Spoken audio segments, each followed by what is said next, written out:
Andre Sims married to Kathy Sims, 35 years. Next month will be 36 years. Our son turns 33 next month. And we only have the one son. We have two kids, son and daughter, but we have the one son. I think, first of all, I would like to identify the chronology of those numbers. I've been married 35. My son is 33. When you talk about black men and their boys, sometimes there's an assumption that there was a shotgun wedding or a necessity or whatever the case might be. This was a planned pregnancy after marriage. That's where I want to start. And my parents were together 43 years before my father passed. My parents were never divorced. I grew up with a father in the home that was my biological father. So that's part of my family history. And then I think the last thing I'll say as an introduction is that my father graduated high school at 16 in Detroit and went to the armed services at 18 to the Air Force. And they used to have GI families at that time. And so the host family, the Sauves, was the family that my father went to on the weekends. And he told them he wanted to learn the language. We were just having a conversation about Terry's daughter learning Japanese. And so the Sauves at that point were 4 generations of physicians. And they told him, every time you come, you're not allowed to speak English. So my father learned the language the first year of his 4 years in Europe and came back to Michigan and got accepted to Michigan State and knew he only had 4 years of the GI Bill. So he finished his 4-year undergrad in 3 and his 2-year master's in 1. So that's the kind of father as a black boy from myself, the model I had coming into my adulthood. So, thank you. Wonderful. Deshaun. So I'm Deshaun Quinn. I like where you started. September, it'll be 20 years married to Nicole Quinn. And it's funny now that I think about it. My parents got divorced right before their 20th. I came from a home of 4 boys. And when my parents got divorced, because my father was in the home up until I was 15. And I would say that that's probably one of the most critical times. A little bit of history as well. My mother, Brenda Quinn, was brought to Seattle by her father, who was in the military. Once he got out, he went back to Johns Island, South Carolina, picked her up, and raised her by his own, and that is a legacy. So when the 4 of us were in the home, my mother was a disciplinarian, serious, but she kept us together, 4 boys.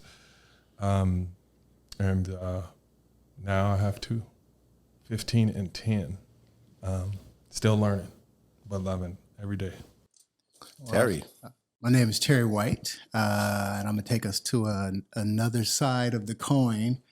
And I like how you started as well, so I will say that I am married to the beautiful Danae White, and we have been together for 26 years. I have been divorced and remarried. Fortunately, I figured it out, and that remarry was to the same woman. We have 5 kids. 2 are boys, 3 are boys. I say 3.5 because I helped raise my nephew who found his way to my house quite a bit, quite often. I did not know my father growing up, and it turned out the father that I thought was my father wasn't. But my father was in the military, surprisingly. My mom ended up here in the state of Washington following her sister, who was married to a man who was in the military. So that military migration is real.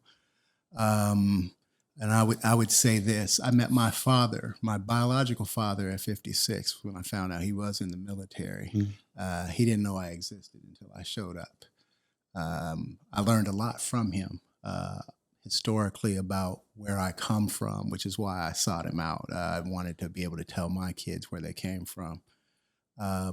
But not having that father figure in your life, you search out and try to find folks who you perceive are doing the things that you want to be about, and you start to mimic them. But you also learn how to pick and choose. I'm going to do that. I'm not going to do that. This is what I'll do with my boys. And I think it was important from where I came from to acknowledge to my kids that I don't have a blueprint. So that please give me some grace as I go through this. I'm going to make some mistakes, a lot sometimes. But the goal here is for you to end up doing this a little better than even I did, and that I do it better than the absentee father that I had. Thank you, Terry. But I'm Grant Lee, and the host of this podcast, and I grew up in a home with 5 sisters and 2 brothers. My parents were not married. We were divided, the 8 of us, between 3 different fathers. And I'm the 7 of 8. So me and my younger sister, the last 2 from my father. And he was around some of the times and not all of the time. And it wasn't always a most pleasant experience.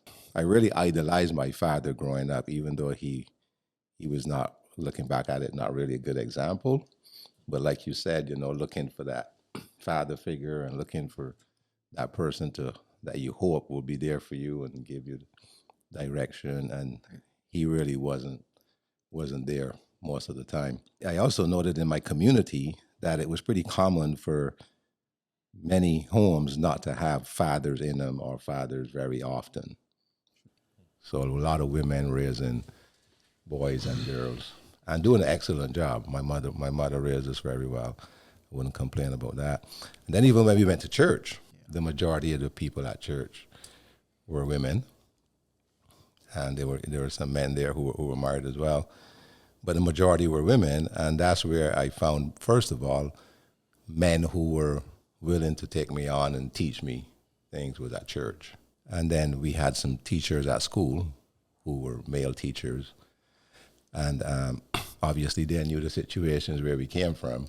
Mm-hmm. And some of them took interest in us and tried to teach us things that they thought we needed to know, or they would challenge us into doing things and not doing things.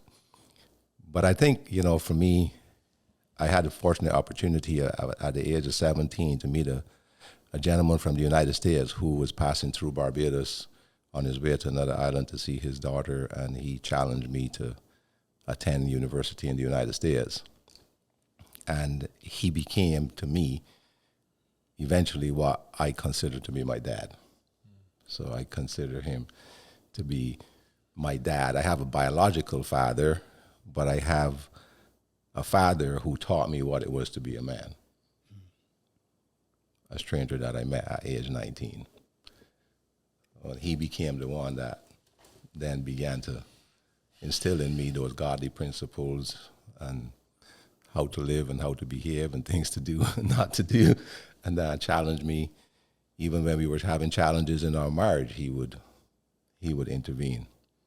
So that's just the beginning here. We don't have to get into it, but the thing about us then is not only were we brought up in different homes, but we all have sons, right? I have one son, Ryan, who was in the Air Force. Tamina and I have been married for 38 years. In 2 weeks, June 9th will be 38 years.